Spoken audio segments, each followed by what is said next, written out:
CPS choice programs, followed by our CIP amendments. And so I'm going to ask Kathy Stevens as well as Marta Brito Perez to please come up. As always, we understand just how important it is for adult English literacy. We appreciate your willingness to continue to evolve and expand your programs to make sure that we're reaching our ever-growing immigrant communities. Just coming back from Ethiopia, it's always a constant reminder of how we need to ensure that we're making every opportunity for folks to be immersed in the system. As I don't speak Amharic and spent 10 days in Ethiopia, without guides being able to help translate for me every single place I went, it was incredibly difficult. And understanding that many people in our community go through that each and every day here who aren't fortunate enough to have paid guides who can translate for them everything from navigating where to find the local pharmacy or a restaurant or a hotel, or to find out some of the basics when it comes to things to make your life work. It's incredibly important, and I think it's a stark reminder of what a lot of people in our community go through each and every day, feeling disconnected and isolated because they don't have a mastery of the English language. And we certainly want to make sure that all of our members of our community are immersed and able to benefit from all the great things that we have. And we know at the core of that is having a command of the English language. So with that, I'll turn it over to you, Ms. Stevens, to walk us through your update. Thank you. Vivian, did you want to say anything first? We're good? Okay. Thank you. Thank you, and welcome, Councilmember Chawando, to the committee. This is our first time being before you, so welcome. I think you and I have met, so you know a little bit about McHale, but as you know, we're a coalition serving probably about 15,000 adults in our community each year with programs and provider staff. Some of our providers are here today. I saw some folks from CASA and the Community Ministries of Rockville before I came up. There might have been other ones who joined us. And of course, Marta represents the Anna Brito Foundation through the church in Gaithersburg that she works with. And I have two new staff members who are with me today, Christine Neal and Halima Ahmed, So we're happy to have two new program staff with her. And Halima, I just have to call her out, though she's going to be a little embarrassed. She was an English language learner who came to Montgomery County and learned English at age 19 by finding free classes. And I wish Montgomery College was here today to shout them out. She did her GED and then her work at Montgomery College. So just one example of what we know is a pipeline here in the county for people to get connected, and certainly ties in with, I think, Council President Navarro's focus this year in terms of equity and leveling the playing field. So just in a nutshell in terms of our update, I'm going to let Marta talk about the board's, our strategic plan, and then I will come back and just fill you in on a few other little highlights that we have. Basically, we're business as usual with expansion, continued strong programs and training. But the board did just implement this past year a new strategic plan. So I'm going to ask Marta to talk about that. Good afternoon. And thank you, Kathy, and good afternoon, all of you. And again, I just want to thank you for your comments, opening comments, and also for the continued support to McHale. It is an incredible honor, really, to have the opportunity to work and be part of an organization that is doing the work of McHale. Now, 50 years ago, when I first came to this Montgomery County, to Rockville, we did not have a McHale, so but we also didn't have the number of, individuals in need of the language and the programs. And while we've been very proud of the progress that has been made, we feel like we've kind of stabilized at about 15,000. We haven't kind of grown as fast as we wanted to. So during our strategic planning process, the board, and with Kathy's support and the staff support, sort of came up with this vision, if you will, for really growing, if you will, for the next couple of years, 21,000 by 2021. So that's another 6,000, learners that we would like to touch between now and 2021. And that's going to require a lot of attention, a lot of if you will, reframing in some of the areas and the way that we touch the students. We think that helping them with their language skills, be able to do the kinds of things you talked about, go to the pharmacy, go see teachers at the school. I noticed MCPS is here. And their needs of the parents and the families are really real. So we're trying to focus, can we do more? Can we leverage the employers? That's an area of emphasis for us.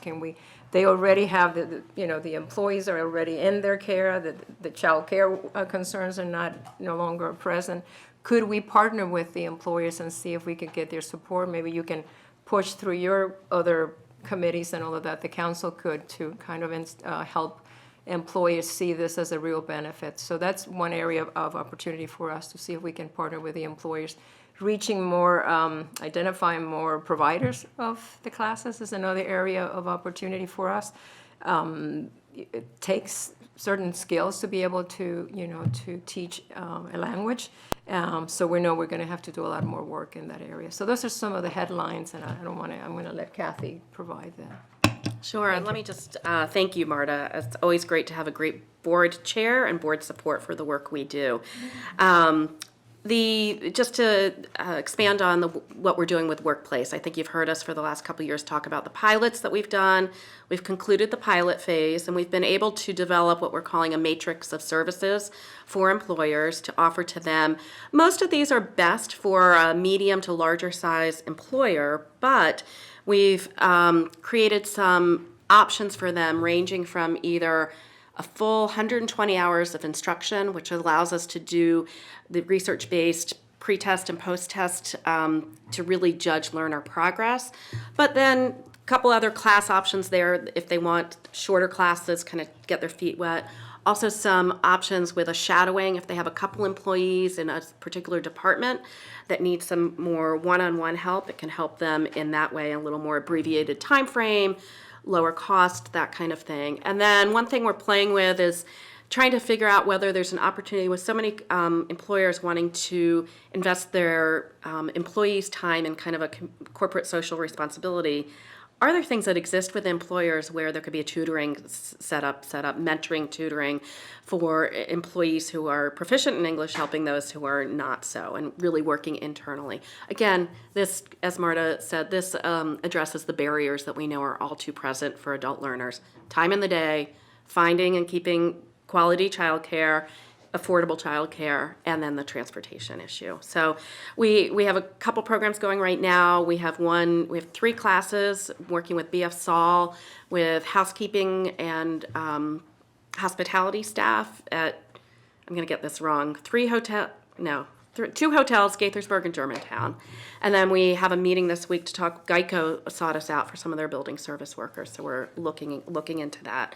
Again, this takes a process of discernment to really make sure they know what is best in terms of quality program, and for us to explain it's something that's completely new to most employers. So we think that we can do it well. We want to scale it up, but I want to make sure we're offering quality, and so employers see the win-win. So we're not scaling it up hugely yet, but we will be. We want to make sure we've got it set well before we do that.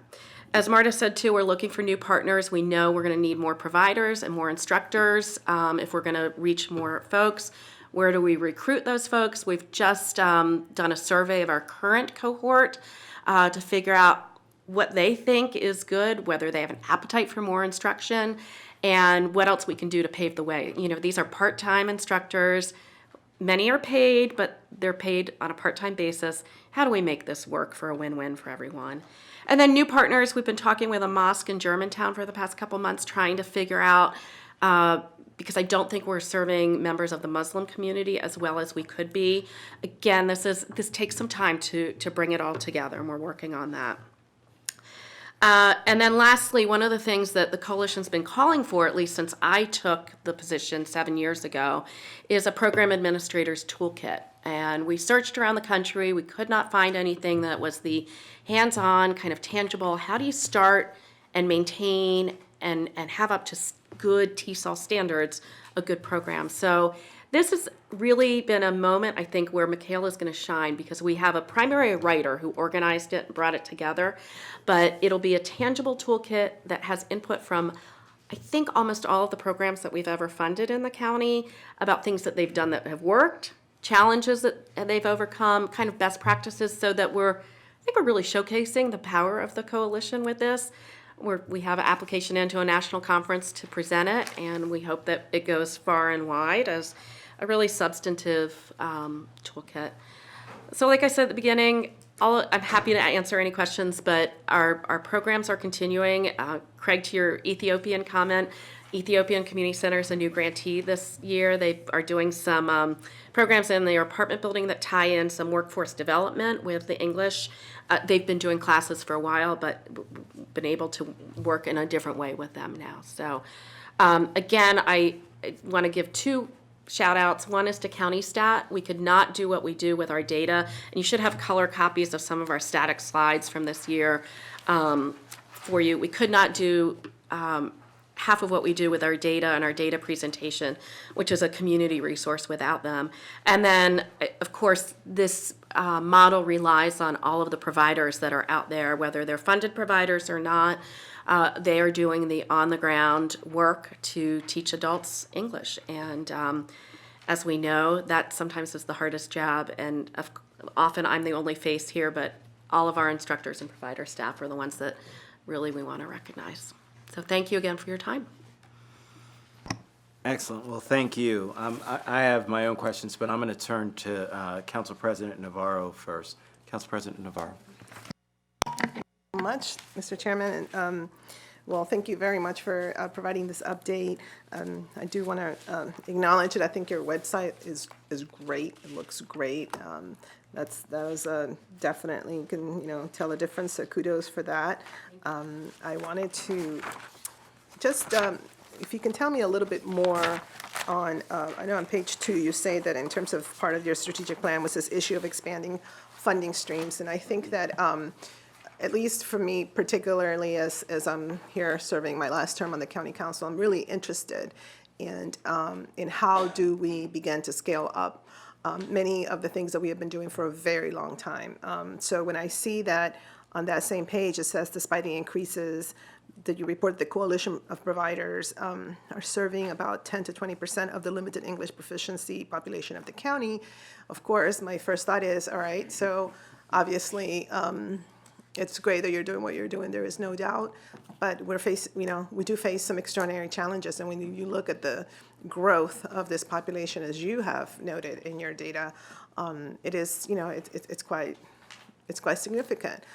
So what exactly have you been able to do thus far to leverage the money that the county provides in order to get private funding or other type of funding that will allow you to start doing that scalability? Because I know for a fact, as our resources, continue to be constrained, that's something that we're looking for. How are the organizations that we are providing funding for, how are they turning around and leveraging that in light of this huge increase of need? Right. Now, that's a question that we talk about very often because it's obviously a priority in terms of thinking about diversification and serving. So I think one thing I would say to start with is that our providers with our data are able then to transform that into their own grant applications to seek funding from other sources, not just the McHale grant, county grant funding. The other things that we've done internally is put some of the resources into helping us write more grants. So we're just simply filling our pipeline more, and we've seen some good success in that. There's a build-up time on that, 18 to 24 months. It's what they say in the fundraising profession, and we've seen that over the past couple years. Got a new grant this year from the Crimson Bridge Foundation and some others that we hadn't before, which is due to us being able to leverage some help just to write just simply getting proposals out the door, right? And then we're working, part of the strategic plan is figuring out what kind of branding and outreach do we have to other individuals in the county to help them show individual donors, basically, because the research on fundraising work will tell you that that's a big untapped potential for us right now. So figuring out where we can better show McHale as a capacity builder and why people should make that one of their top investments for their charitable dollars. Those are a couple examples. And then I would say the work with the workplace-based classes is going to be key because it's going to have a fee-for-service component built in so that we won't be funding that. We can bring some of our money in terms of staff and things like that to help coordinate it, facilitate it, be efficient with that. But certainly we're going to ask employers to put some money in on that end too. And so how are you, so as a policymaker and somebody who has to make decisions on budget, how do I, and where do I find the impact that you say that your providers are leveraging because of the support of McKell? So if they're able to turn around and, leverage the funding that you're providing to get other funding, et cetera, I would presume that allows them to serve more people. So that 10 to 12% includes the leverage that these organizations are able to realize with McKell's support. I think we show their data each year, and we've shown a consistent increased support. I'd have to ask them to drill down to figure out kind of what other support they've gotten, to figure out what kind of increases they can do, and we can certainly do that and by follow-up for Right, you. I think that is important because, again, as we're going to get into a situation that is going to be a lot of competition for resources, it is very important for us to have a clear sense of what is it that these taxpayers' dollars are leveraging? And then, furthermore, then what have you identified are the areas where we could, exponentially leverage this even more? Because there is no doubt that it's awesome to recognize the hard work, but this is a real impact. I mean, this is a real impact on people who, are not able to have access to adult ESOL. That translates to not being able to get a great job. That translates into families that are not able to, be self-sufficient in terms of economics. And so we're all trying to kind of figure this challenge out as these populations continue to grow, as has been, shown in your chart.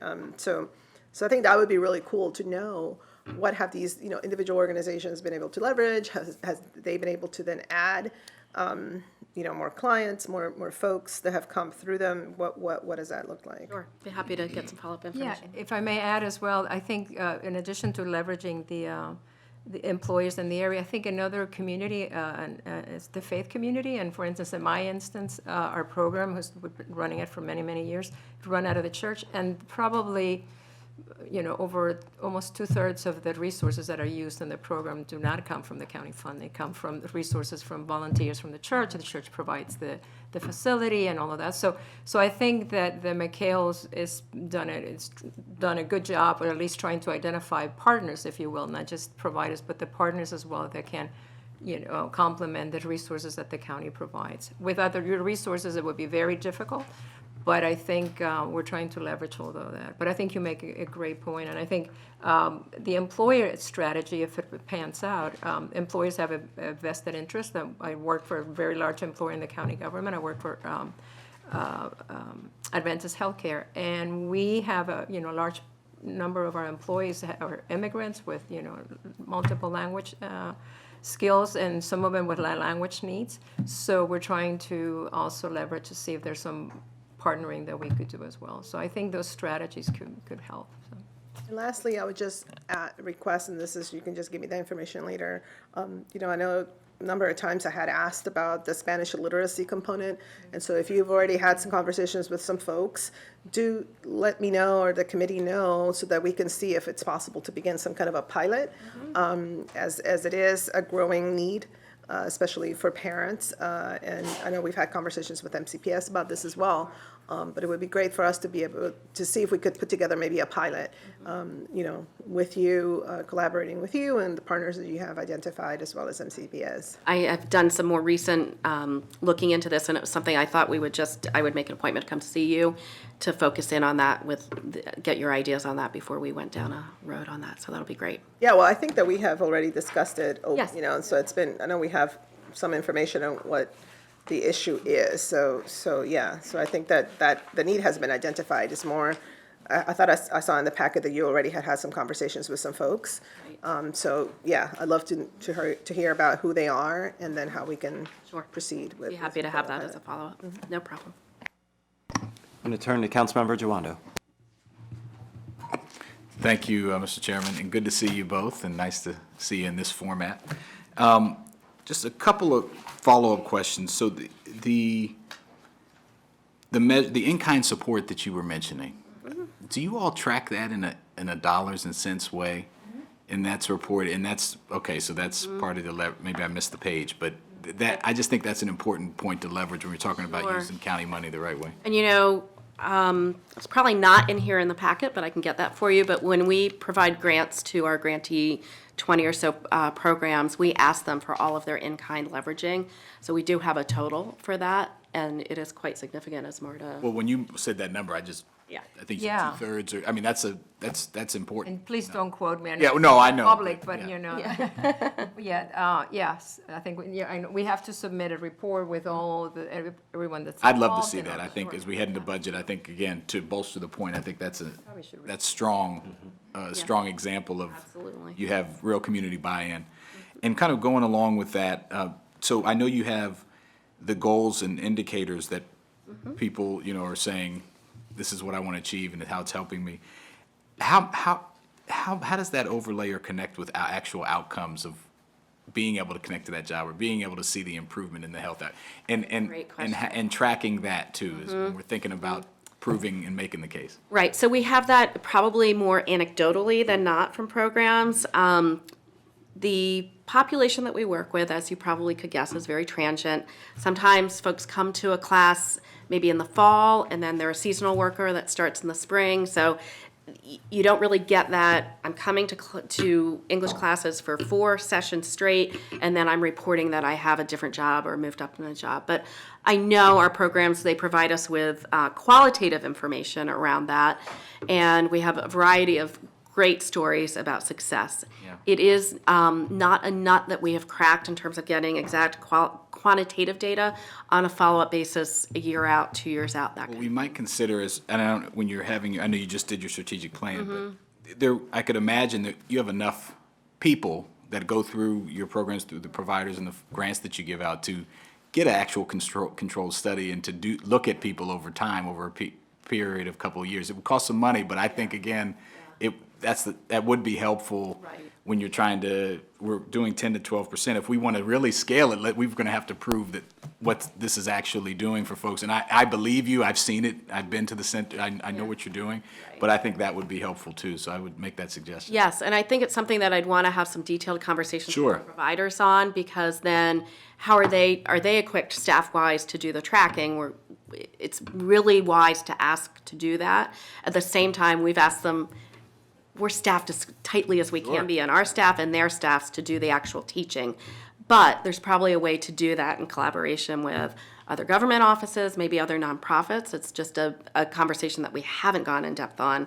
So if we've been trying to just, increase the numbers in No, classes. which But is it's a very valid point. Consider me a partner on it, Yeah. I don't bring We'll it seek up. your expertise, Yeah. absolutely. And then the last thing I wanted to mention, you point out, which I think is great, the big-time growth in eastern part of the county, in particular, I think 12%, and then you have a slight decline in the western part of the county. In Up County, in Mid County, you have increases as well.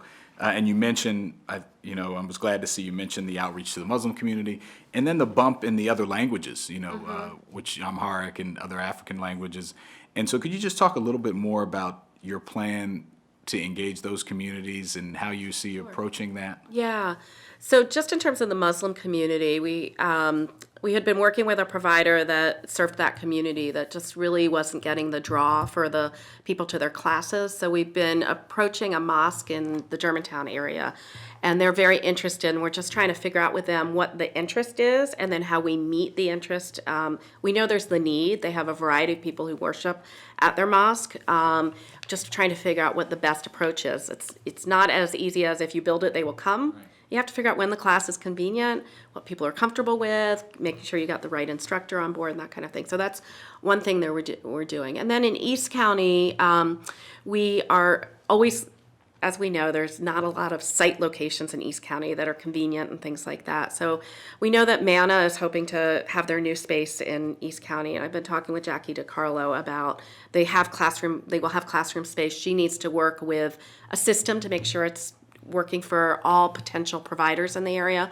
But that is one location that we know would be good for several reasons. If people are coming there to have other needs met, it's always good to co-locate. So those are just 2 examples that we're thinking about pretty strongly. I would also suggest, if you haven't talked to MCC, the Muslim Community Center over there, they run a ton of programming. They do, yes. And I don't know if they've been a partner in the past. They have in the past, Okay, yes. so that that maybe they can expand. And there's others, there's obviously a few others on the highway to heaven there. There are, absolutely, but, yes. Yeah, we've been working with Mimi Hassanein on. Okay, good, this, awesome. yes. Well, thank you very much, and excited to work with you all to expand. you. And congratulations on the robust, goal to increase that much in 3 years. And we're here to help you do it. Gotta have a bold goal, Yeah, right? there you go.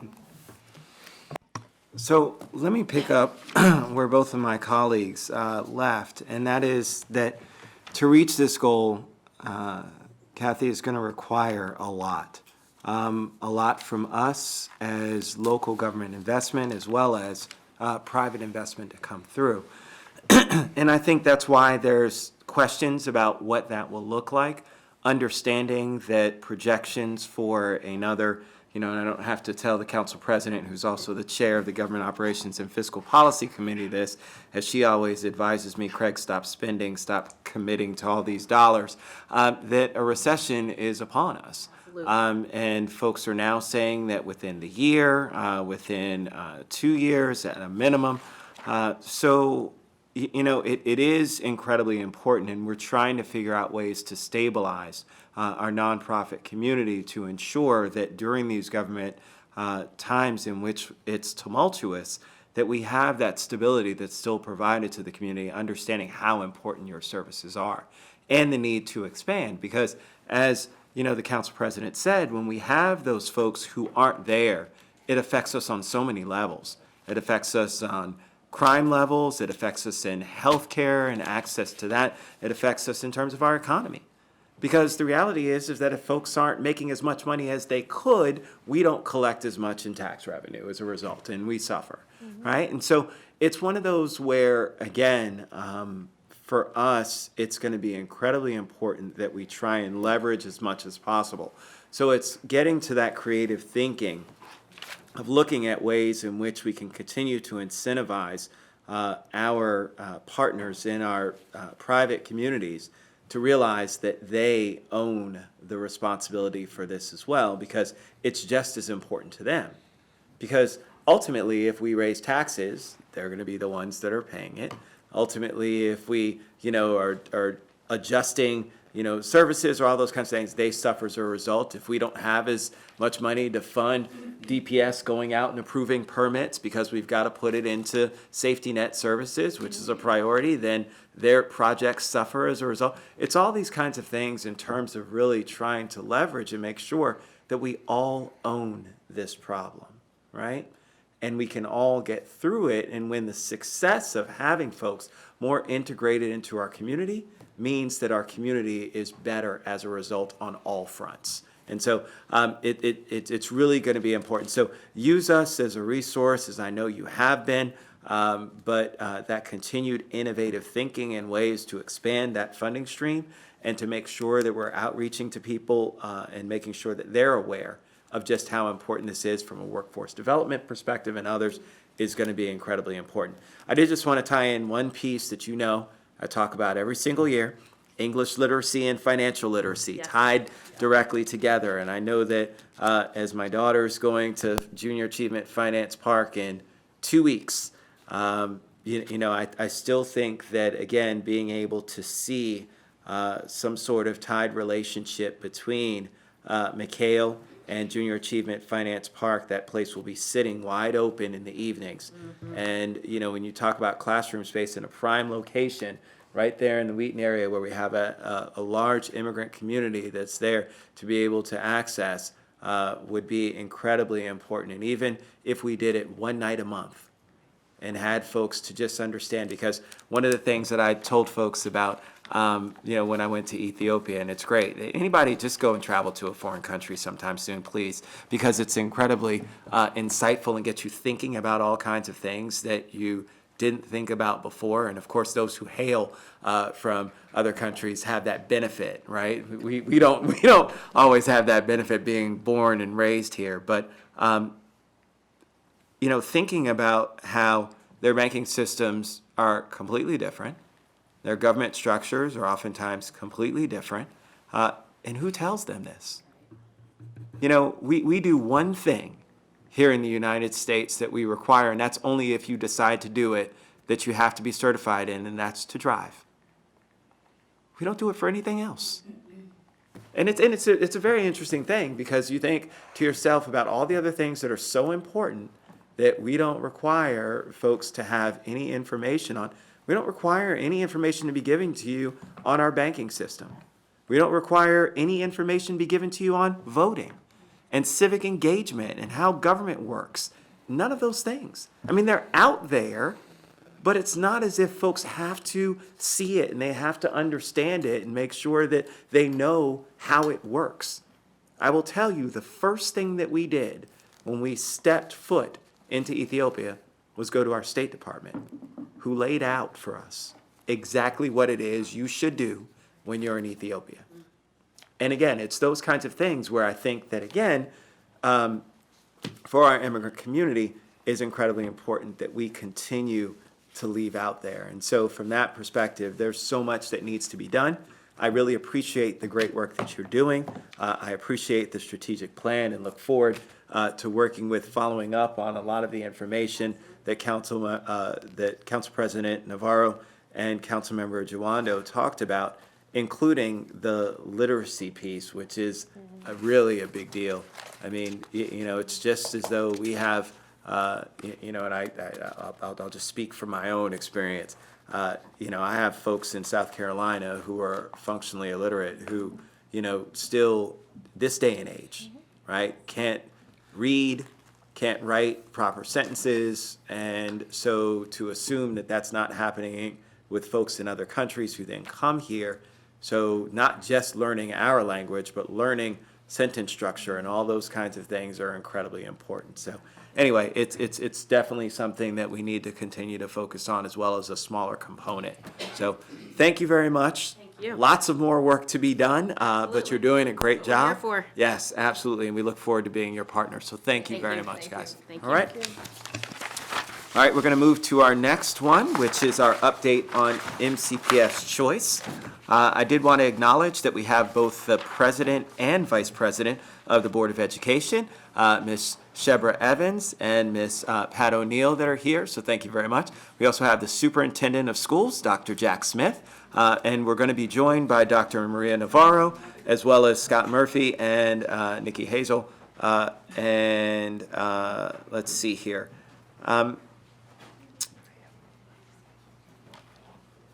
Craig, you're going to walk us through you're handing it over. Yeah, I'm gonna hand it over. We're gonna get started with them. I don't really have any. Okay, so Mr. Howard doesn't have any opening comments, but I actually have one.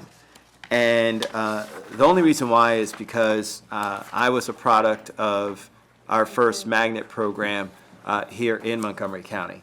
So I can attest to a lot of the findings when it comes to our magnet school consortia and some of the challenges associated. I remember going to Tacoma Park and being in a program that basically consisted of a lot of non-minority children and a smattering of us.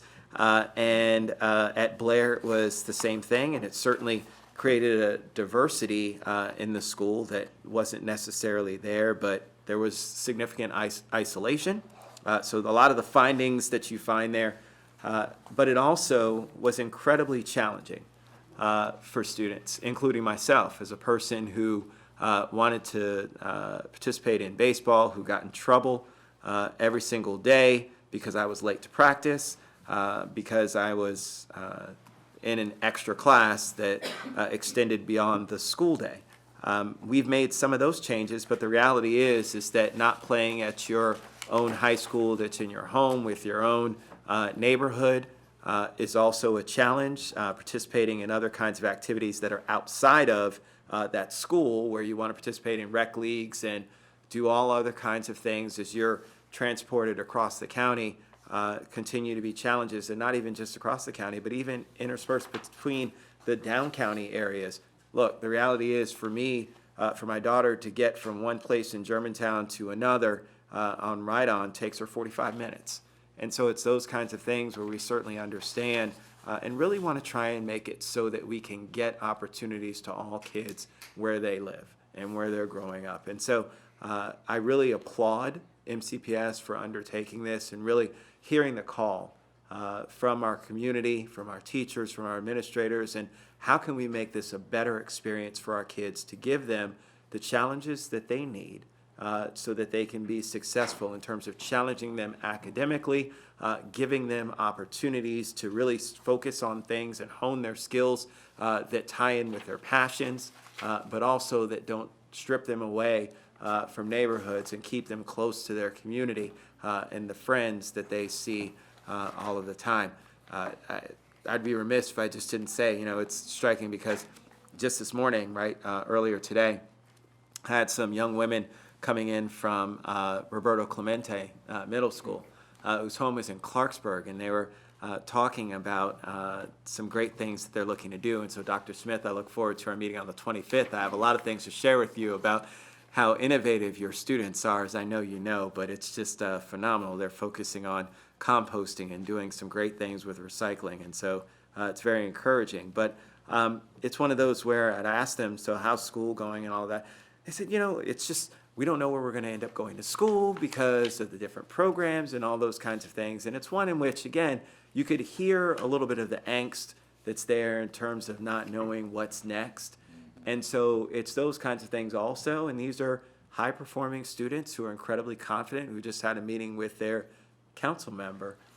But again, it's those kinds of things that we're really trying to address today. So I really just, again, want to say thank you, because I think as a part of this ongoing discussion, we will get to a much better place. One of the things, as we just said with our last conversation, that concerns me is that from a budgetary perspective, we have a commitment that needs to be there for our kids. And so when we're talking about an area like Seneca Valley High School and being able to expand choice programs to that school, budgetarily, it may be a challenge, but it's something that from a priority standpoint makes sense, and we need to really start honoring those same kinds of commitments that we have as we've identified as priorities within our choice study. So there'll be tough decisions for us here at the council to make, working in conjunction with our board to make sure that those promises are kept. So I think that we should probably have either, or even both, but Dr. Smith, if you wanted to come up as well, sir, I don't know if you, or President Evans, either one of you, just in case there are questions as well, but think it would be proper to have you guys be able to be seated at the table as well. And so I'll turn it over to you, Dr. Navarro, to go ahead and start off. I may wait for Dr. Smith to see if he wants to kick us off. Yeah.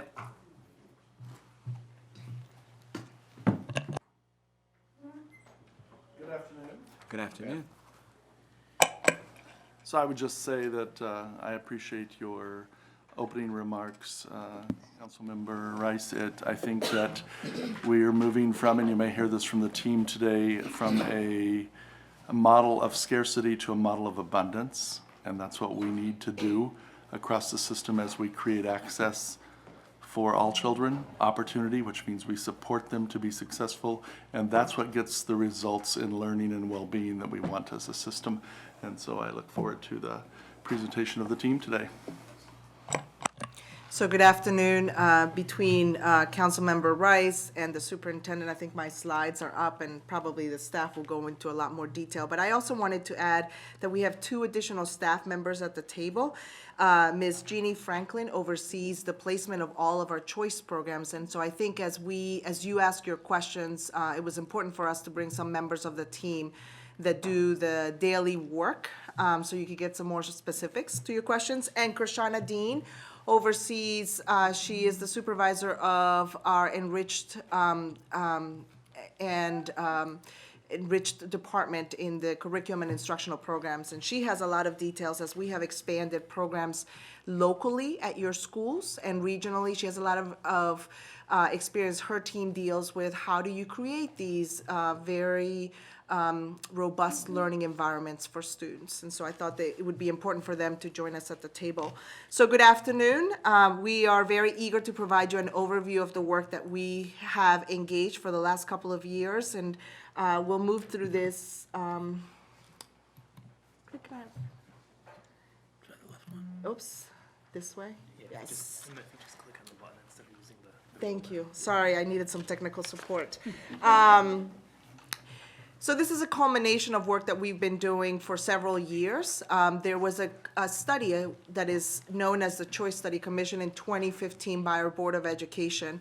And in it, it tackled the combination of providing the history of how different programs were established in Montgomery County over the last 30 and 40 years. It went back and did that work, how they were put together, and what was the current state of those programs and some recommendations moving forward.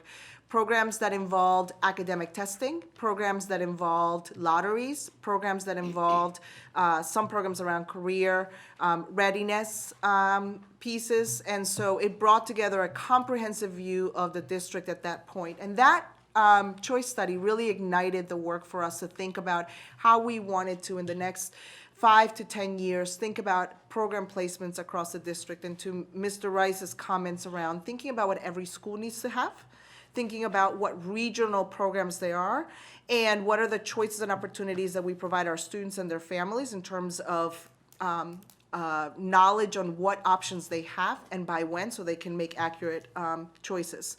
It also brought forward the idea that the district needed to take a role in identifying students that needed to be accelerated or enriched at a deeper level.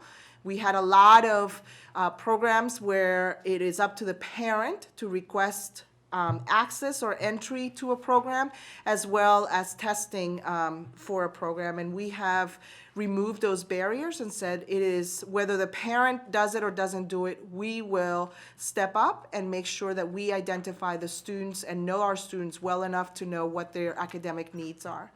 And also understand their needs as they move on to high school about their career options. And so you see here multiple presentations where we've defined very broadly, from language programs to what used to be called gifted programs to career programs, this option and choices and opportunities for students in Montgomery County. Oh, Craig, oh, no, sorry. Thank you. Okay, how about you take that in? So we will focus on, I apologize. It's not a mouse that likes me very much. So we will focus on, yes, no, it actually doesn't fall under me, so. Good for MCPS. So two specific foci that we're going to do is, there were several recommendations from the choice report. One of them was to look at the selection process for academically competitive programs. You'll hear a little bit about that, the work that's begun at the elementary and in the middle schools. And the second one is around what's the right sizing throughout the district? And so what we find is that if we provide choice and options, supports, and engagement of all of our students, they're the ones that bubble up what the right sizing is. So we don't want the adults determining that. We think if we provide strong academic rigorous opportunities for our students, that information, the data on what their additional learning needs are, will bubble up to figure that piece out. And then we wanted to give you a preview of the planning for high school programming. We are due to come to our Board of Education in May to do a full presentation, so we can't go too much into details. We're having community conversations. Actually, this evening, myself, the CAO, is having a community conversation at Clarksburg High School at 6:30 p.m., so I'm doing a little PR.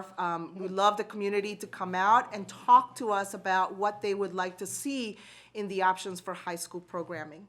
So our challenges are several. The first one is, how do we really make sure that our key indicators mean access and opportunities for all students? Students in poverty, affected by poverty, students, second language learners, our kids who need more in-depth, advanced learning, and all students who need enrichment. And then what is the right process for the selection of students into programs? And then how do we make sure that we tailor some curricular needs and learning needs for our very highly able students? And so you'll hear quite a bit about that in the presentation today. I'm going to have Nikki Hazel take us through the work at the elementary level, followed by Scott at the secondary level. Good afternoon. So as Dr. Smith mentioned, we want to move away from our practice and the perception that there was just a little bit of options for a small group of people in our students in our school system. Those students who either you received the, special programming or you didn't. And we want to move away from the scarcity model into abundance and make programming available for as many students as possible who require academically competitive programs and other programs as well. So our progress to date, we have been implementing a universal screening process for our students in grade 3 and grade 5 as we look at our Centers for Enriched Studies. Again, we want to make sure that it's not just the families who know about these programs, but we want to look at all of our students in the district in these grade levels. We want to make sure that we are looking at all students across the district. It's not certain zip codes and certain families that have the information and are receiving the opportunities. We also wanted to make sure that we expanded our regional program, and we also looked at local schools to have local programs, just as you talked about, wanting to make sure that students didn't have to leave their neighborhood schools to receive special programming. And we wanted to make sure that we were really strengthening the local schools. We have, and I'll talk about what we call the Enriched Literacy Curriculum. And that is something that we are implementing in selected schools, and we're going to continue to implement. And we also have similar enriched and accelerated courses at the middle school level that we'll talk about. So at the elementary level, we had 8 regional center programs. We did expand to 1 more regional program at Mill Creek Town. And then we have 4 local center programs. That really means that we looked at the number of students that could have gotten into our regional centers. Had there been more space, we would have been able to put more students in, but these local centers really had enough students in a cohort to make a local center in their own school. And so it really was very exciting to be able to provide that opportunity. We are offering a humanities-based program with these regional and local centers. And we are also able to increase the number of students in these programs to 60, by 60 students. The other thing we're really excited about is our enriched literacy program that we have in 34 of our elementary schools. This enriched literacy curriculum is comparable to the humanities program that you find in your center program. And we were able to identify, you can see the numbers there, in grade 4, over 1,700 students, and in grade 5, almost 500 students that are taking part in the enriched literacy program. And then we also are expanding our immersion, two-way immersion programs in schools as another opportunity for enrichment for many of our students. Council President Navarro? Thank you. Just very quickly, so when you said that there's going to be universal screening, when you refer to that, so is that what's connected to these programs that you were just describing? The Centers for Enriched Studies, and so you do universal screening, and those students are the ones that then get to participate in these particular enrichment programs? I'm happy to take that one. I know that one. Yeah, so we use universal screening where we're looking at all grade 3 students, and then we're also looking at all grade 5 students. So we first look at all of the data we have for every grade 3 student, every grade 5 student, and if they present a profile of above average performance or the potential to thrive in an enriched setting, then those students are moved forward for evaluation, which includes testing. So that's how we use the process to include everybody in the process at the time.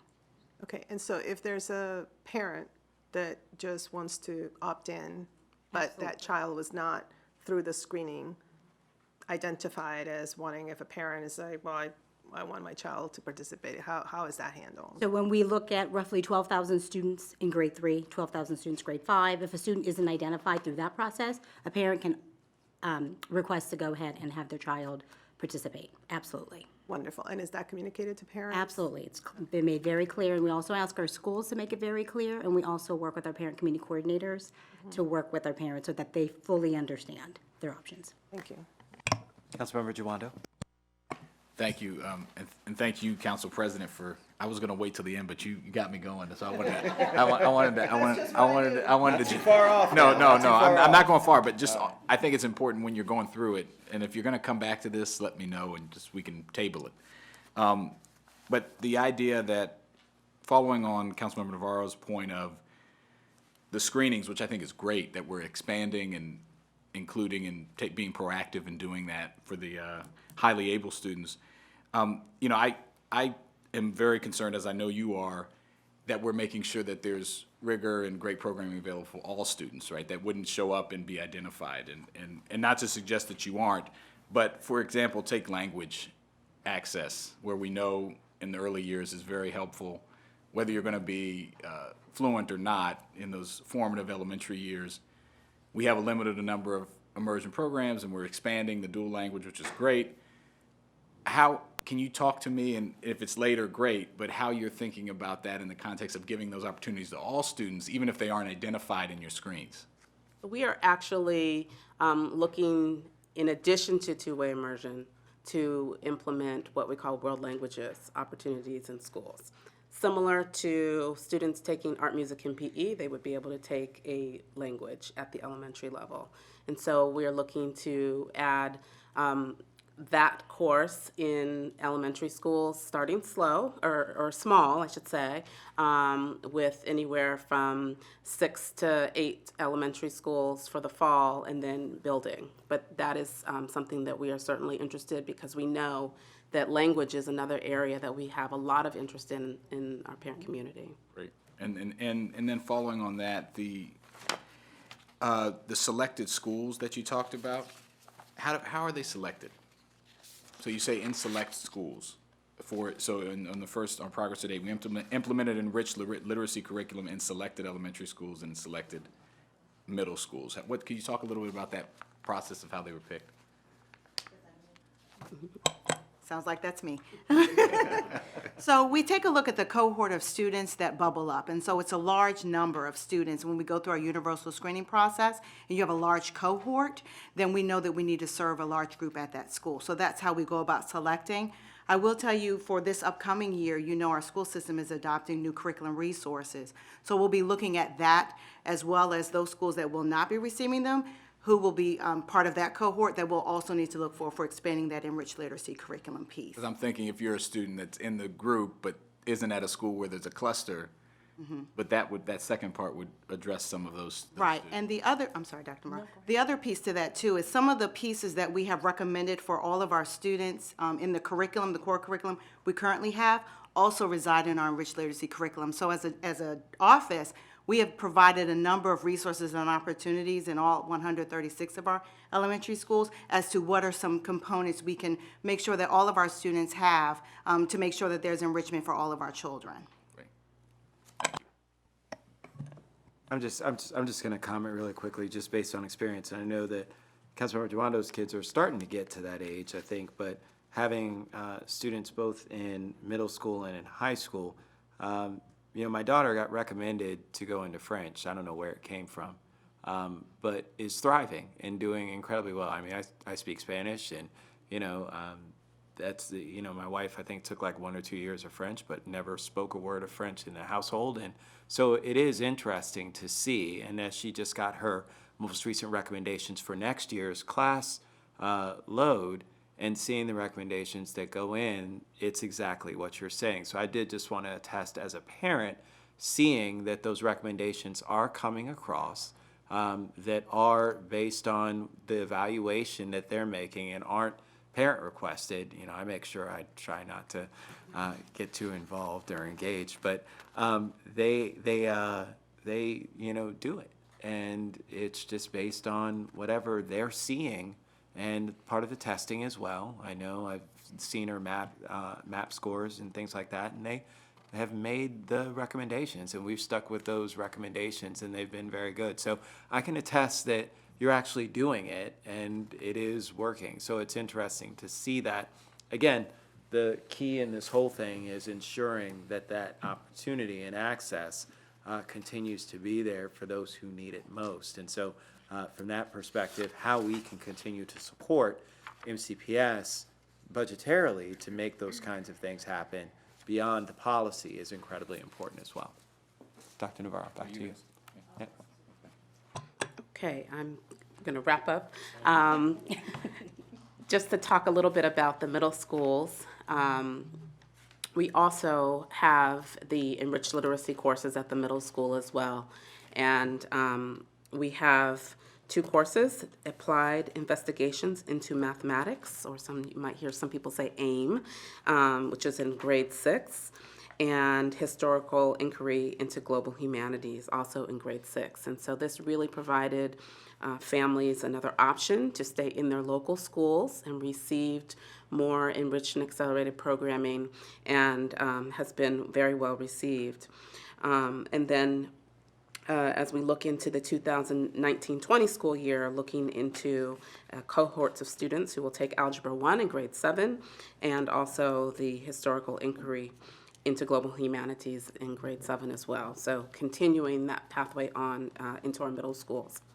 And finally, again, we just want to just highlight the key aspects of the selection process, that we really did move away from this parent-initiated application process, and we're really moving into district-initiated review, and moving away from a over-reliance on teachers and schools to make recommendations, because oftentimes students can be missed if we rely heavily on that process.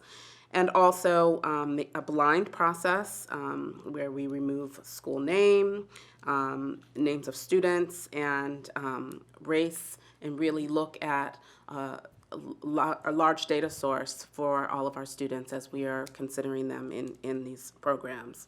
And also want to make sure that we are considering an academic peer group in relation to student need. And I'm going to pass it over to Jeannie Franklin, who will talk a little bit about some of the numbers and increase that we've seen. So just on that last slide, I did want to just touch base on 2 of the things I think they're really key that I feel, so I believe everybody feels, that we're game changers. So one of the game changers was definitely the universal screening, looking at all the students, and then the other was looking at the peer group at the school. So I think those were 2 really big game changers, which has been something where we've had to really educate our parent community about, and so that is coming along really well. And so those are just 2 really big things. So it's really nice that I have the numbers piece here. So our numbers, as I mentioned before, we have over 12,000. Sorry, give me 1 second. Council President Navarro? One quick question before we move on to the numbers. So what you just described right there with the universal screening, as well as, maintaining sort of the peer, it's reminiscent of the middle school magnet pilot that then, when, the federal grant ran out, we weren't able to continue to implement that at that particular level, but, originally the idea was that this whole school magnet for middle schools was going to be kind of the template for middle school reform. And so I've always been curious whether through this study, or whether some of the, assessment of the results and the outcomes of the middle school magnet, how does that align with sort of this philosophy, right? Because, I haven't looked at the data. I just know anecdotally when I walk the halls of, those 3 middle schools, you see definitely everybody super engaged. So it talks about the whole issue with the peer, and it's universal in the sense that everybody's going through it together.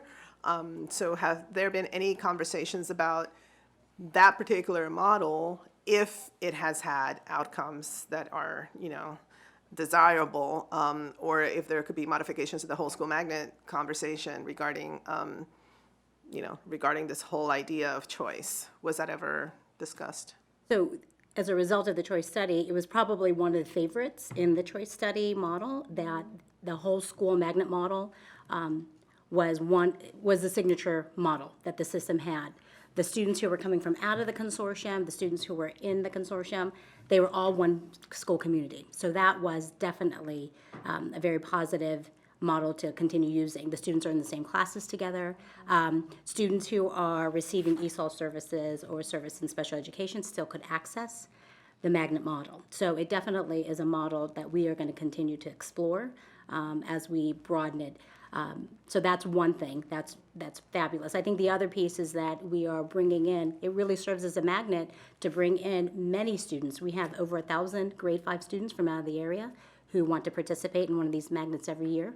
And transportation is a responsibility of the parent, so that tells you that families are really committed to the model and the thematic programs. I appreciate MCPS, continuing to look at this whole idea of the whole school magnet experience. I think especially given, who we are these days and some areas of the county where we know we continue to struggle with the issue of access, and it was amazing to see that in, the findings 2, 3, 6, and 7, they all highlighted this issue of access and equity. But the whole school magnet just seems to, it's almost like a magic thing. I mean, it's just amazing to see all these students stepping up, and really, truly engaged. I know that there's always going to be resource issues, but I think it's worth taking a look at that as you're moving forward, with a lot of these types of bold kind of steps and thinking outside the box. Because I do feel like it's an amazing, good bang for your buck kind of a thing in general. So thank you so much for continuing to consider that. Great. So looking at the numbers, we looked at over 12,000 grade 3 students. In the past, we would evaluate about 2,900 of those students because our parents initiated it through an application. In this process, we surfaced 5,138 students. Then we had exactly what we talked about, 1,400 students who requested in to be tested. 105 of those students who were identified requested not to be assessed. And so that's our total there for how many we assessed, which is over half of the student population in grade 3. And these are results that we're really proud of. We're moving in the right direction. We had a 43% increase of Black or African American students being invited, and we had a 54% increase of Hispanic Latino students being invited. And this is a real win that we more than doubled the number of students who receive free and reduced meals were also invited. So these are real wins. And I just want to stop here because, again, we see criticism all the time for our school system in terms of not affecting our opportunity, achievement, equity gap within the schools. And I'm always quick to say you need to look at the numbers, whether it's performance on standardized tests or whether it's access like this. There are marked examples of where we continue to chip away. We have not conquered the problem, as no one has nationwide, but we are making progress, and it's things like this.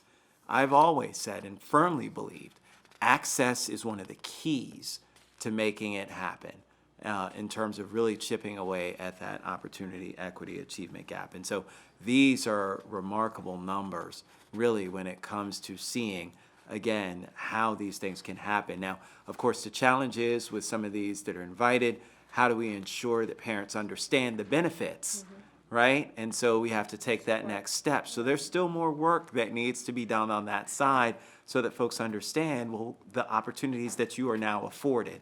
But this is the first step, right? And we're doing that. And so I just want to give kudos there because that's incredibly important. Yep, Councilmember Joanna? Thank you, Mr. Chairman, and I agree with that, but since I want to use Dr. Smith's own words, because I think when you have this much of an increase, that means there's been a lot of kids that could have been doing this for a long time, and I think it's just a challenge just because we have our own standard here in Montgomery County that can never rest on our laurels. We've got to be constantly vigilant. Where are the other areas where we can expand access and opportunity for students, especially as we grow? And so this is great. So it's a double-edged sword for me. It's great that we did it, but it's like, wow, that was a lot of kids. And if you did this 2 years ago, you'd probably have the same thing. So I'm glad we're doing it. And I know you share this because I've heard Dr. Smith say this in the same point. When you have that big of a growth, that means there's more than we could be doing. And so let's keep pushing ourselves to do it, which I know we are. Yeah, and to add to that, I am a big believer in continuous improvement. So I think we are, you are to be applauded for doing this because it shows that we're not afraid to say, hey, we got to make some changes because we know that there is something amiss in here. We are. Now, the next step, of course, is going to be how do we provide the support to all these students to make sure that they are very successful as they embark in, in this path, because obviously the invitation is amazing and identifying them is great, but we want to make sure they have that, those supports and really look forward to hearing how that is going to occur, and then what are we learning, as we do that. So just wanted to point that out as well. I just want to interject before we continue with the middle schools. There is a lot of work that we did around professional development for our staff. As you opened access and opportunities to provide opportunities either in your home school or or regionally close to areas that you know as a family, more staff are involved in this work. And part of this work, which we didn't highlight, and just when you were talking, Ms. Navarro, that queued up for me, was the amount of professional learning. We brought some national experts, and we had some real important work to be done with our staff at all levels to support this work.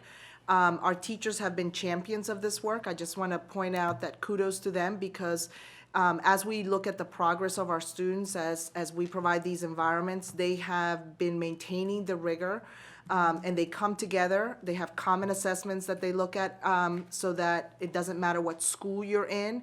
The assessments are common, and we'll hear a little bit about that in the middle school discussions.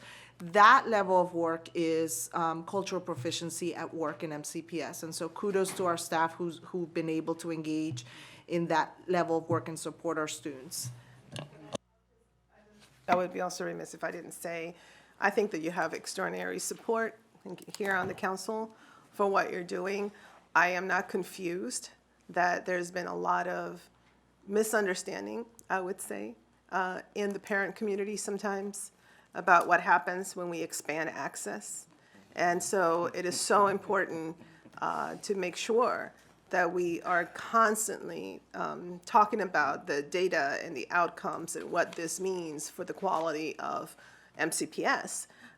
This is absolutely, very important. And, I know I hear it, I'm sure you've heard it, but the reality is that we have no choice, because excellence is not finite.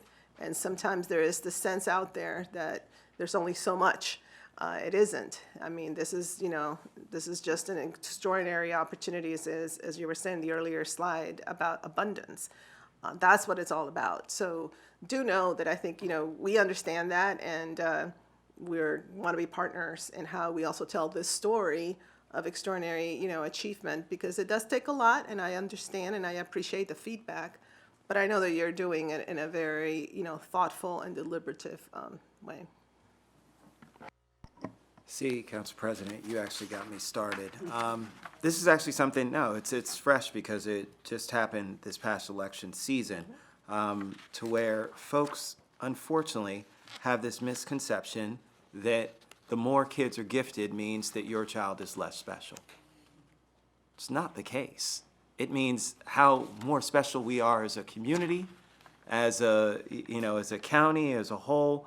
The more everybody is successful, the better it is. You don't have to keep other people down to make sure that you're considered great.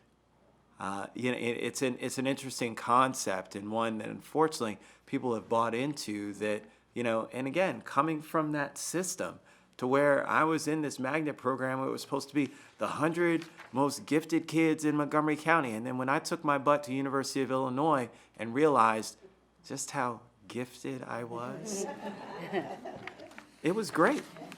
It was great. No, but it's one of those where, again, that's the thing that people have to understand.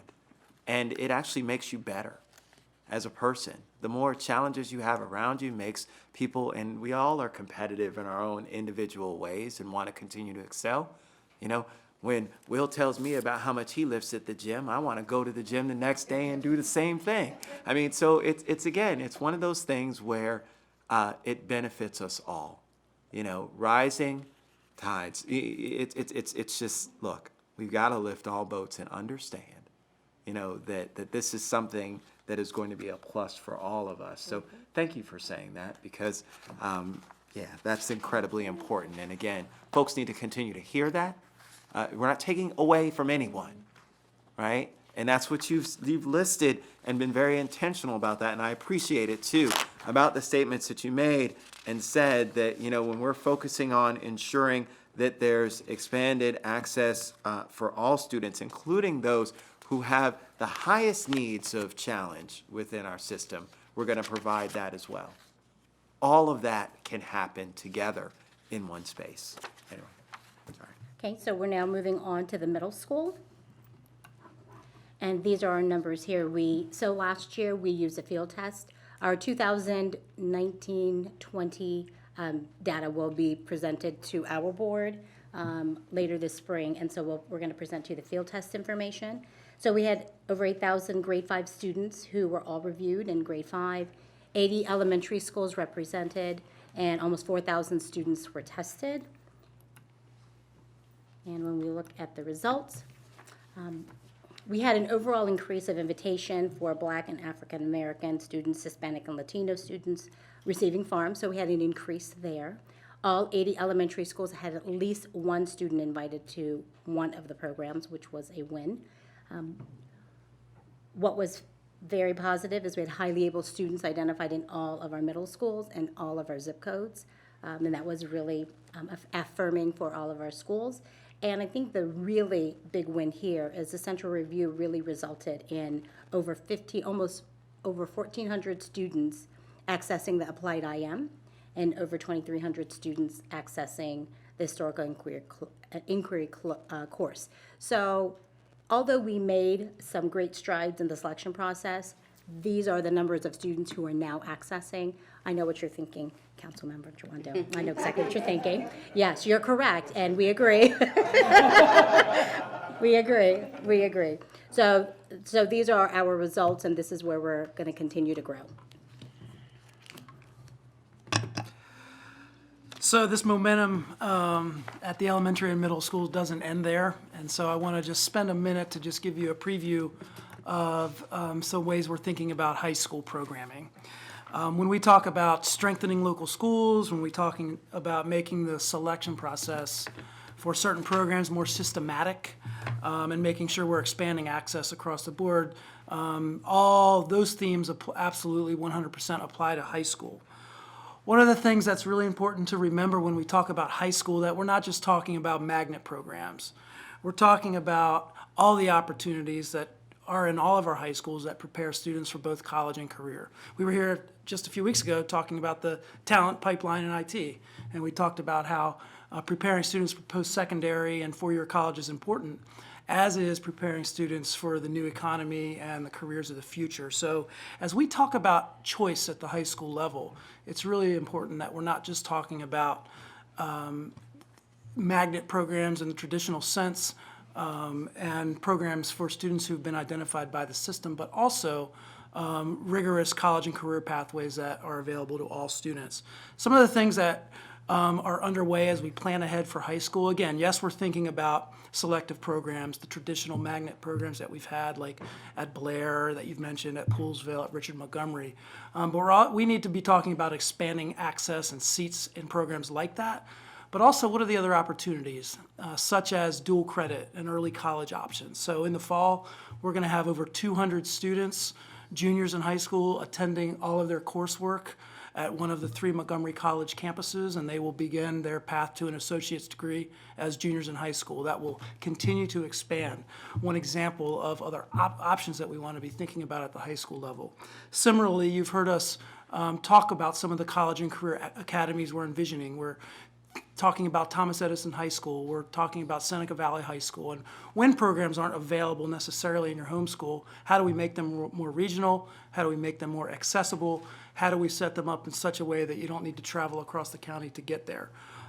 So as we think about, again, the wide array of programs, our college and career academies in all of our schools, but also at regional hubs or at hubs like Thomas Edison and Seneca Valley will be part of this comprehensive plan. The other thing to think about when we talk about high school is we have a lot of things coming together at once. As I talked about when we were here before, we were with Education Strategy Group, which is ESG noted on this slide, and the findings that were given to us as a system about career readiness programs. METIS refers to the choice study that really was driving a lot of this work here. As you know, the Kerwin Commission at the state level is really having a lot of influence about how we think about college and career pathways in high school, as well as what our own stakeholders are saying in the community. We'll be at Clarksburg High School tonight to talk to the community about the high schools of the future and in Montgomery County.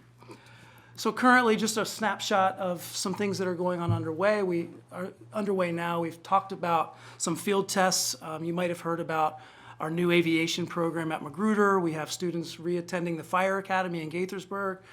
Next year, we'll be opening biomedical sciences at Gaithersburg, again, in regional areas that open access. Again, early and middle college expanding exponentially throughout the county. And as we look ahead to the fall of 2020, sort of a big year for us as Seneca Valley opens. We're re-envisioning how students access programs like Edison and adding more of these college and career pathways. So we're bringing forward Council President? Yeah. Just an overall, I guess, comment and question. Because I mean, when I looked at the slide about what we have been learning, and I see the part where it says avoid racial isolation. I think it's slide 8. I mean, it's page 8, I don't know.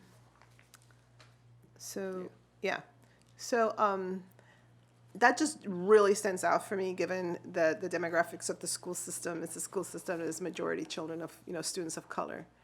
And I just feel like it's amazing that, in 2019, we're still looking at reports that tell us that, we have to be so careful to avoid racial isolation in a school system that is predominantly of color, right? And so that just really says something, and I think that it's a big sort of lesson for us in terms of how we continue to talk about and to decide, make decisions about policy and everything that I think, maybe 30, 40 years ago, that would kind of make sense, if you will.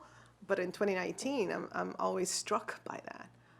So I just really wanted to share that because I feel like maybe we become a little bit desensitized to always kind of seeing that pop up in many of our reports. And, like I said, I think that something like on most of the findings, I think it was 2, 3, 6, and 7, there is some, reference to that. At some point we have to ask ourselves, how is this possible in a system like ours, where the demographic is what it is?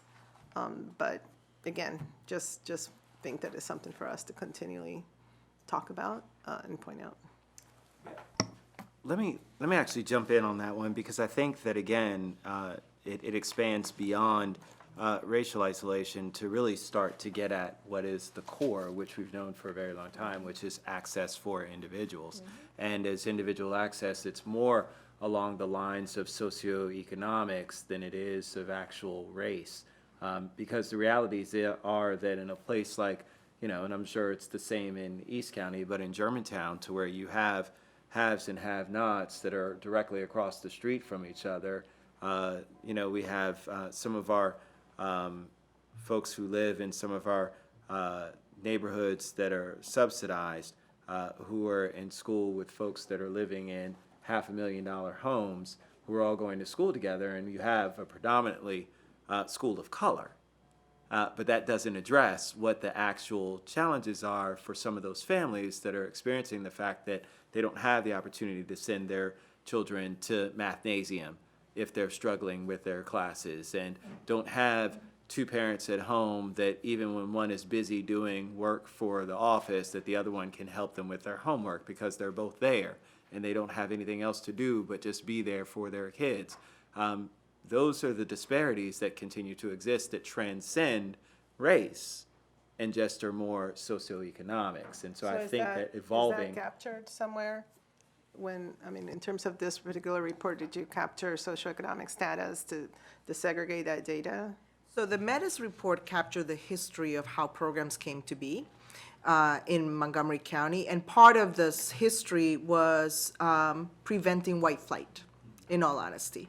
And I think what we are looking at now is providing that, this is the question around providing key programs at your home school. What are the programs that you will have? What's enrichment look like at your home school? and making sure that students centrally are identified for all of these enrichment opportunities. That creates a difference in this question around who gets what and additional supports. And this is part of also the instructional materials that we've come forward to our board to request to purchase and transition from our current curriculum 2.0, because we think that that level of enrichment at the home school is very important. The other thing that we monitor, and I think in our results we've monitored very, very tightly, is students from farm students. That is an indicator that regardless of race, we want to be able to monitor as well as race. Those are indicators that we're going to monitor always. And looking at geographically having opportunities, again, that are closer to communities rather than having to go from Damascus all the way down county and vice versa from down county all the way out to Poolsville. Our county needs to have multiple regional areas that families frankly know, and that then they're able to more likely want to send their students to those areas and they're more known to them. So those are the things that we will continue to monitor and report on, because either way, it's just important to report on those indicators as well. So was there any conversation about the Northeast Consortium and the Down County Consortium? Are they still relevant? Well, I mean, I think these are the conversations of if we look at high school programs and we provide regional options, I think the students and their families can make those decisions as we begin to implement regional options across the district. Because, I mean, those were created for the reasons that you just stated, right? And so if you, it is a challenge for the community and the neighborhood cohesion, because you have kids presumably in all kinds of different places. And so, you know, unlike any other part of the county where there is this real identity focused on your high school and there's community, I mean, if you're going to talk about community schools, there's this real, you know, nice opportunity for families to be supported in the school, to be a hub. In the Northeast Consortium and Down County Consortium, that doesn't happen in the high schools. And so it is interesting that these are the only two geographic areas of the county where we have that. And I was just curious as to whether that was manifested in any of these particular studies, you know, whether that was necessary, because if our goal is to make every single school, and for example, in this case, every single high school, the best that it can be, taken into consideration, maybe some special offerings, et cetera, why go through the trouble of, you know, having families scattered all over the place and low-income families who can't drive kids to enrichment, you know, and then lack of transportation in the East County. I mean, there's so many barriers that it seems like the consortium continues to perpetuate. So we're going to bring that information over for recommendations to our board in May. We are having conversations. There's definitely a lot of ask for families to have closer access to programs, and that we know that for some programs like aviation, for example, we're going to have to regionalize it, or programs that require special facilities that we have to build out, we're going to have to regionalize it. The other component, Ms. Navarro, I think to think through is this component of what high schools are becoming and what they are evolving into. And this concept of dual enrollment and early college is also playing an interesting role. We have seen a lot of interest from our community around really rethinking what the high school experience is looking like for students, and what are some early college, middle college components. And so all those come into play. The structures of the past were there for a specific reason. The structures of the future we are building as we find more and more opportunities and options for students. So I do hope that we have a lot of feedback that we're gathering from our community, and a lot of our community are sitting in with elementary school children and early middle school children that are coming to give us some aspects of what they would like the options to look like for I really appreciate that, and hope, of course, that you are involving every single segment of those communities as we also strive to do that. You know, we just took a public hearing into the community in Wheaton. Also that, you know, that all parents are participating in giving you that feedback, because that is what's going to take. Thank you. And keeping in mind that this high school plan is a long-range plan, so we need to be thinking about 2025 and beyond. And as we think about buildings that are currently overutilized, where we know the growth is going to occur, how we're mapping out where the capacity is going to be, and how we're making sure that these options are available to all, but doing it in a way that makes sense and addresses areas where we know we're overutilized currently. So Seneca Valley, as an example, currently stands at around 1,300 students, will be 2,500 or more in about 2 years. So as we think about that, it's just keeping in mind, this is just phase one. When we talk about Seneca Valley in 2020, this is phase one of a much longer plan that we're going to be bringing to our board in May and more to follow with you as we go through the next year. Again, just kind of summarizing, the strong local programs in all of our high schools is number one, and then making regional availability to others, as well as thinking about high school differently, as Dr. Navarro said. High school students don't necessarily need to go to class 4 years, 7 periods a day, and we can think about it differently. We can think about digital learning. My daughters are not going to be very happy to hear you. They're going to be like, seriously? For some. What? But the ideas of flexible schedules, the ideas of work-based experiences, the ideas of starting your post-secondary credits early, this is a wave that we're not going to be able to stop, and we're excited about making it happen. So a timeline that takes you through phase one, again, with the fall of 2020 being kind of a major milestone in the high school planning, but it certainly goes beyond that. So I guess we'll just wrap it up, and again, this is about, there's a slide here about balance, about the importance of strong local school programs, which you heard about in elementary, middle, and as we plan for high, but also providing that access and opportunity to specialized programs as well. Excellent. Let me turn to Councilmember Jawando. Thank you, Mr. Chairman, and thank you for the presentation. I know we kept stopping you, but you got through it. We're just very excited. You have an engaged committee. It's great to see my good friend, President Shebra Evans, and I know you'll be presenting this high school plan to the board in May, and whatever you can't talk about now and you don't want to preview, that's fine, but I just want to echo the point that we have to get, in all our 200-plus schools, we have to get to the point where everyone has confidence and faith that their home school is delivering enrichment and high quality for their students, and because that's going to help everywhere. That's going to relieve crowding in West County. It's going to help our challenges in other parts of the county, and so I know we all agree that, but I just want to say, and I think it's right on that you guys are approaching it in that way, and that's the way we need to approach it, and having opportunities for enrichment in your home school needs to be the goal everywhere. I also want to hear a little bit more, and you started to mention it, but including student feedback, or maybe Dr. Navarro started to mention it, in this process, particularly at the high school level, but all levels, whether it's Black CAP or MSP, and there are strong opinions in the student population about how these programs have impacted them. I'm assuming you're doing that in a formal way, or I'll pause there, could you speak to that? Sure. We had last year, behind me is Laura Christina Webb, who led a lot of this work last year, and we brought in several student leadership groups. Black Cap was one of them, around their program. They had a very specific interest in getting more students of color to join the CAP program at Blair. But we took them out of their current situation and we put them on a district level context of thinking around what would it mean if you lived in this area of the county and you wanted these programs. So we brought student leadership, and we brought a variety of student leadership around this topic. I will say our student member of the board is very involved and very interested in this topic as well.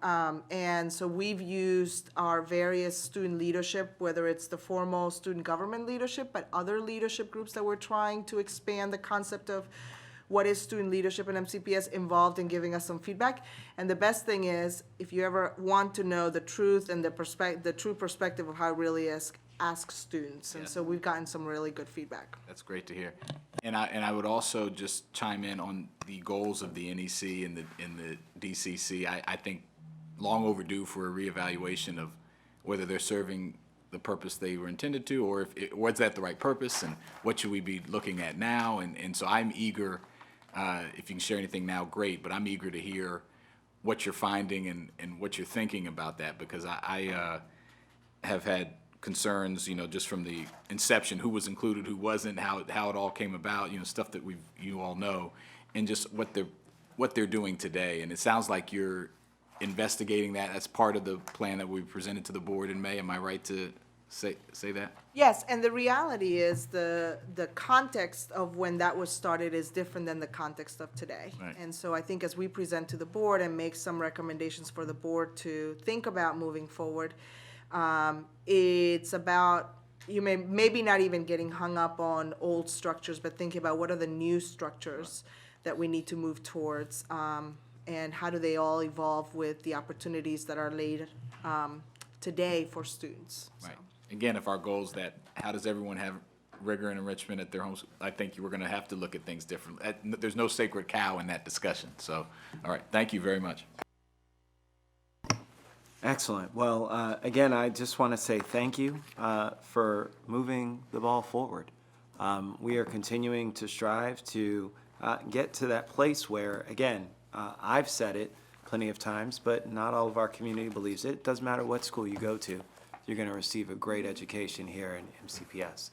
And I think that in Fidelity, we know that that does happen. But we know that there are opportunities that are still provided to some that others may not have. And so increasing that access for all so that everyone can achieve whatever their dreams are and accomplish whatever it is they seek out to do, whether it's college or career, is incredibly important, and that's our job. And I know that's what each and every one of you believe. That's what you continue to work for. I'm sorry that Chris Lloyd left, because I want him to hear that I know that's what our teachers work to strive to do each and every day, and that's what they're dedicated to our kids. And so I really think that we have an incredible program here. I'm a product of the system. All of us have kids that are invested in the system and have been products of the system in some kind of way, or involved and invested. And it certainly is one in which I know and believe that we can get us to an even better place, where everybody will truly say and believe that it doesn't matter what school you go to. You've got all the opportunities you need to be successful. So I thank you guys very much, and I think we're concluded with this session. All right, we'll go on to our next one. Our last item of the evening, and thank you very much, is going to be with our Montgomery County Public Schools Capital Improvements Program. Of course, we have our president of the board and vice president still here with us, Dr. Smith. I think you're going to come up and join us for that. We have our Office of Management and Budget, Representative Erica Lopez-Finn, who's with us as well. Thank you very much to Mr. Levchenko, who always does a great job of summary, including identifying some of the happenings that are going on in Annapolis that may affect some of our capital revenue that could potentially find its way here to Montgomery County as well as throughout the state. So I'll just turn it over to you, Keith, to kind of walk us through if you have any opening remarks, and we'll take it from there. Sure. First, this is our first meeting, and this is intended to be more of an overview and discussion of affordability. We'll get into a lot of the details of the amended CIP at a future meeting, and that'll become clear through this discussion as to how that will happen. And just one clarification, we initially thought we were going to have a meeting later this week on enrollment and the subdivision staging policy. We've pushed that back to March 14th. It was February 14th. Our next discussion will be around that time, and we'll see, perhaps other things can be added to that session.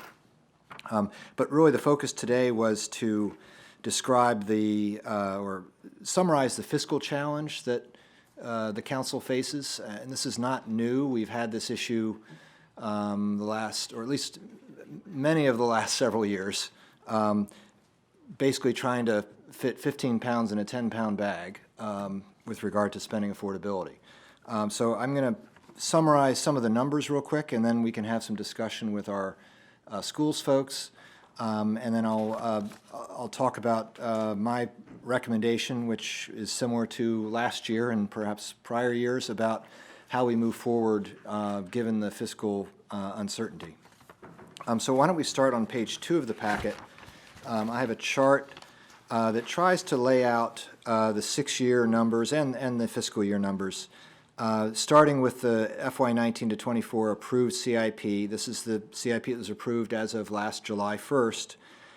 There was one amendment approved by the council with regard to some state aid that was approved for the Planned Lifecycle Asset Replacement Project that would get added to that. That creates what we call a latest approved budget. That's about $1.778 billion, as shown in the chart. Then, obviously, this past December, we got the formal transmittal from the Board of Education, and I've included in that number also an amendment request that was approved separate from that for the water bottle refilling stations that you may have read some about, which has not actually come over to the council yet.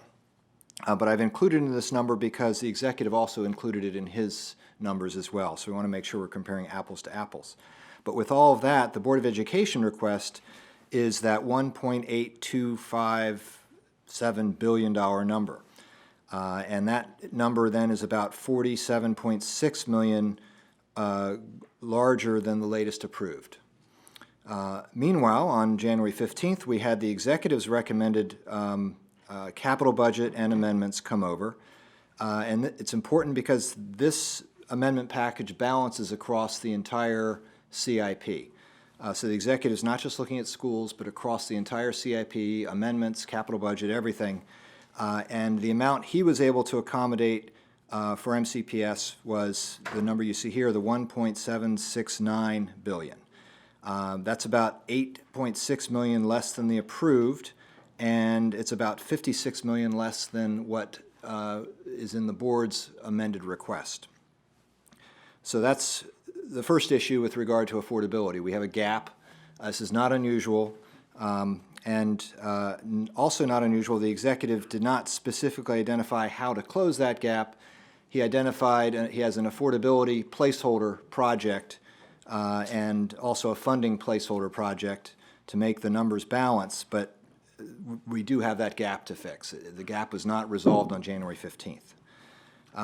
The executive did recommend a number of technical amendments that I'll get to in a minute. In fact, we can actually, why don't we turn to page 3 first. I don't want to get into the substance of the board's amendments at this time, but I do have a chart showing what makes up the amendments that came over. There's 11 amendments shown here, and that gets you to about a $47 million increase from the board's original request. I will note that 2 of the items there make up about 3/4 of that request. The school security project, which you've heard a lot about, that would provide a lot of technical upgrades and entrance vestibule improvements. That's $28 million right there out of the 47. And then in the current RevX project, you've got about a $7.5 million increase. And as I've noted in here, you were just talking about this in the previous item, Seneca Valley High School is the subject of those dollars to enhance the career tech program there. So those 2 items make up about 3/4 of the amendment request. Then you have a number of other items, including some planning for some school additions. Those projects, if they move forward, would have to have construction added to them in later years. So you would see more dollars come out of this than what you're seeing here. The executive's recommendations at the bottom don't touch upon those amendments above so much, but they include a number of technical adjustments based on actual expenditures in projects. And the executive was able to find about $11.9 million in a number of projects where the dollars could be moved from FY19 to FY18, and therefore out of the 6-year CIP.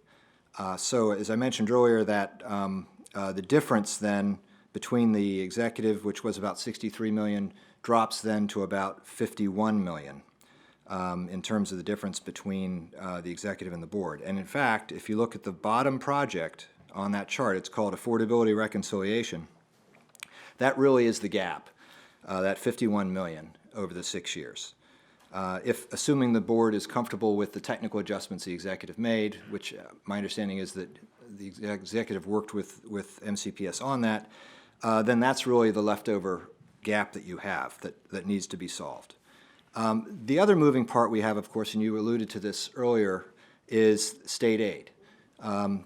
we did achieve a substantial amount of state aid last year, thanks in part to the EGRC grant, which the committee is familiar with, which thanks to the it's focused on enrollment formulas, and if you have enrollment growth in your jurisdiction, then that grant can benefit you greatly, and it has benefited Montgomery County greatly the last several years.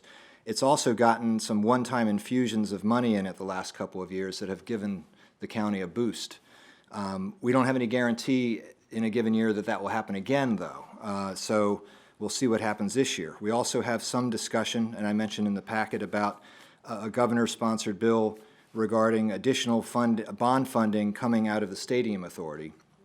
We don't know what's going to happen with that either, or if it would affect this year or not, or how much, and how those dollars would be allocated, and what some of the strings attached to that might be. And I know the schools are concerned about some of the issues about how those projects would move forward under that regime.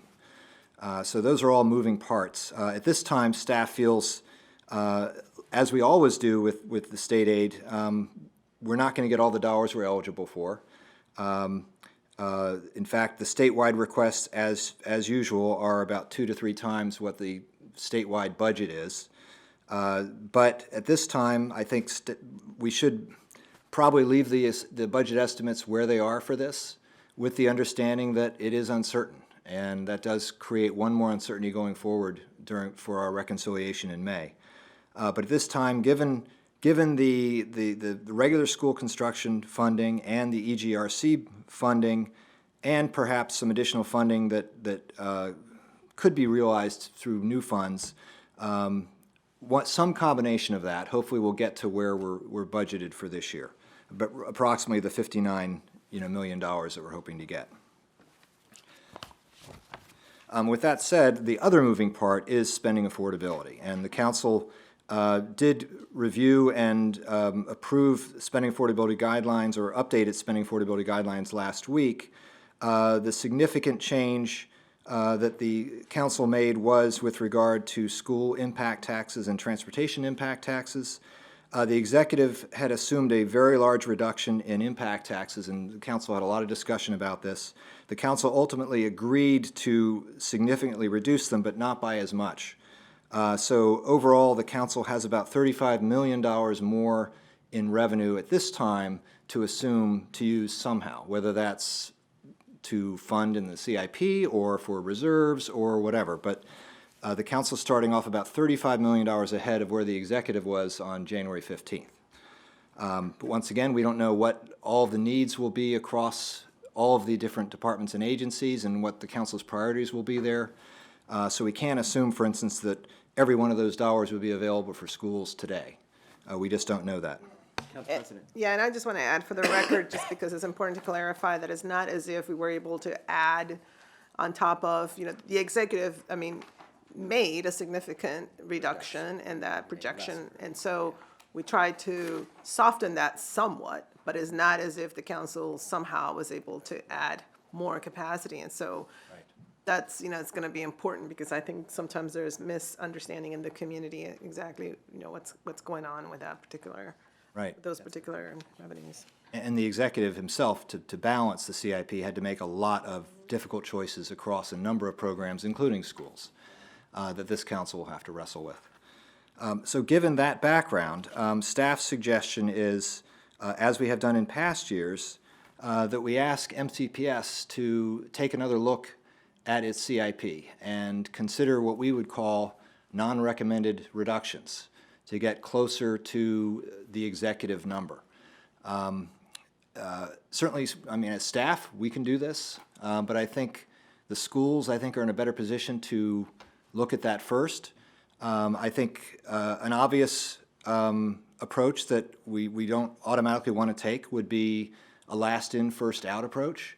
But I think in this case, some of the amendments we're seeing here today may very well compete well against existing funding. So we don't want to assume just because it's not in the approved CIP, it's of a lower priority than something that is. I think that's something that we'd want the schools to look at and provide advice back to the committee. And in terms of timing, I think what we would like to do is ask schools, as we have done in the past, we can actually send a letter to the schools clearly noting what we'd like to get back, and have them come back to us in mid-March, about the time that we'll also be discussing some of these other issues like enrollment and the SSP, and we can also take up the individual amendments and understand those better, and begin to be able to go through and figure out how the committee wants to assume to balance the school CIP as we get closer to reconciliation in May.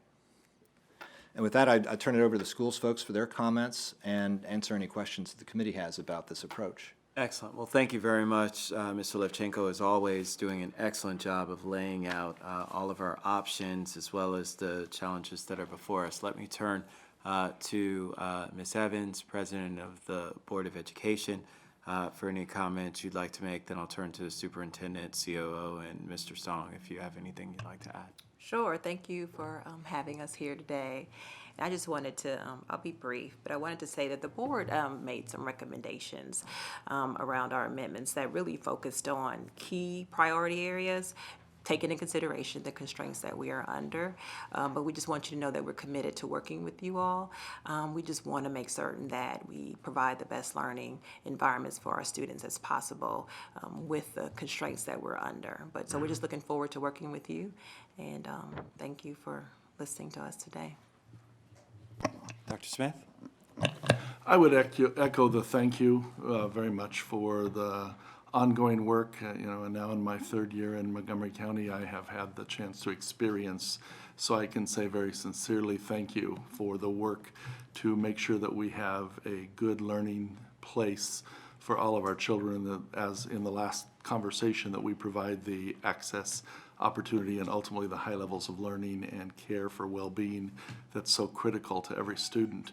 And certainly the constant balance here is a challenge for all of us. It's very much a challenge for you and the county executive.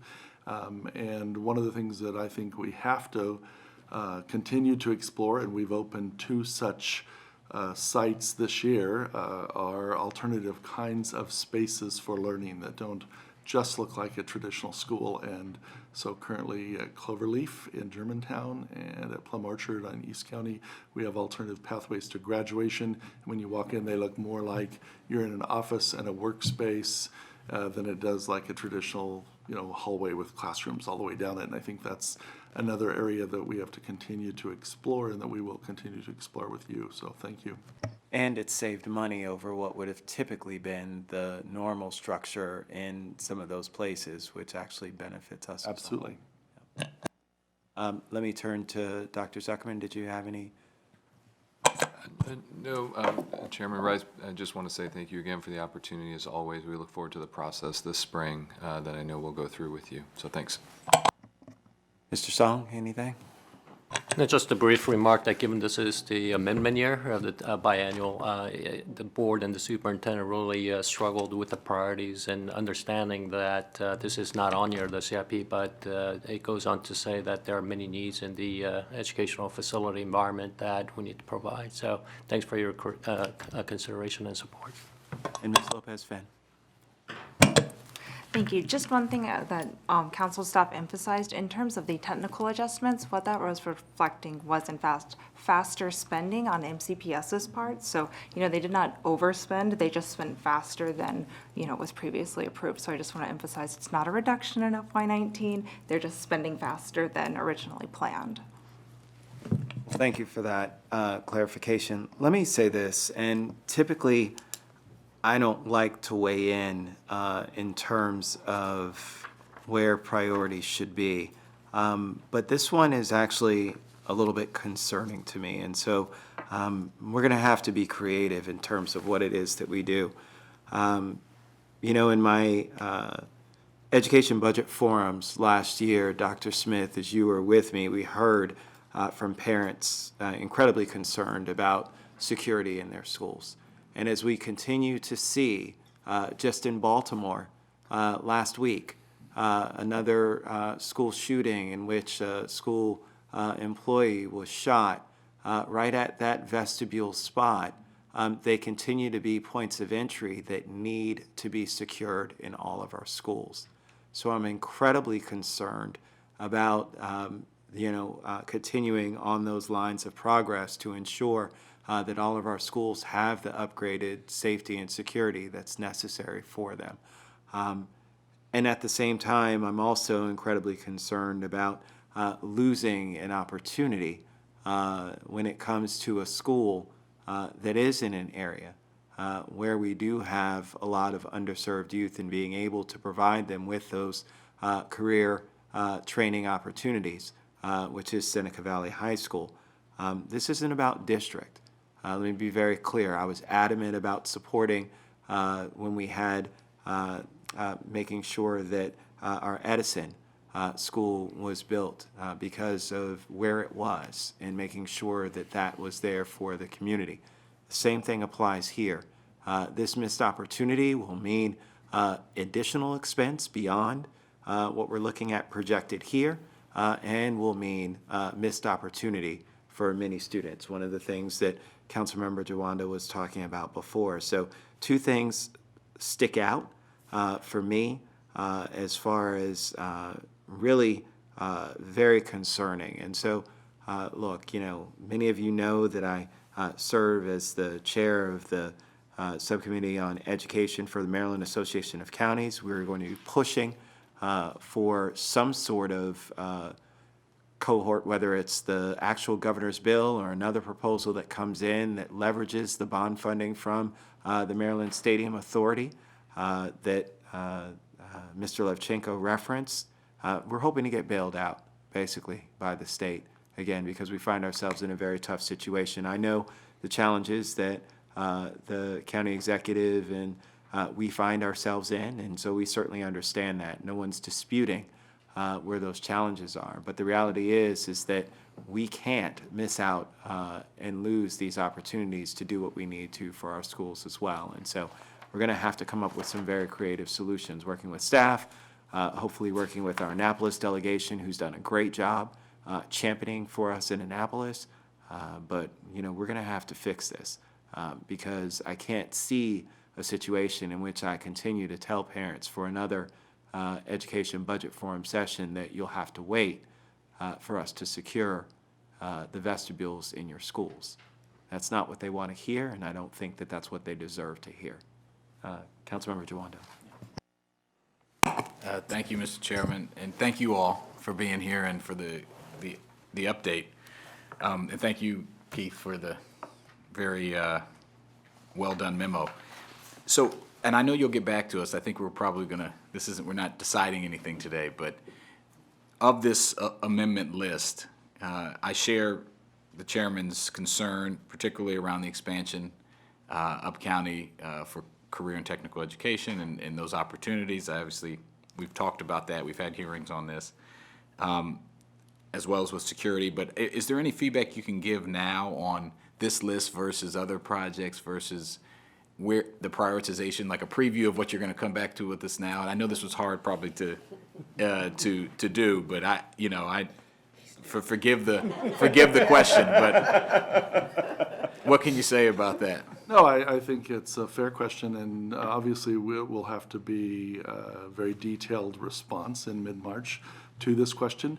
But I would echo Councilmember Rice's point. The safety and security is non-negotiable, and I'd echo your point. We absolutely cannot miss the opportunity at Seneca Valley, because if we miss that opportunity, we will literally be years and years away from getting it for a profoundly larger amount of money.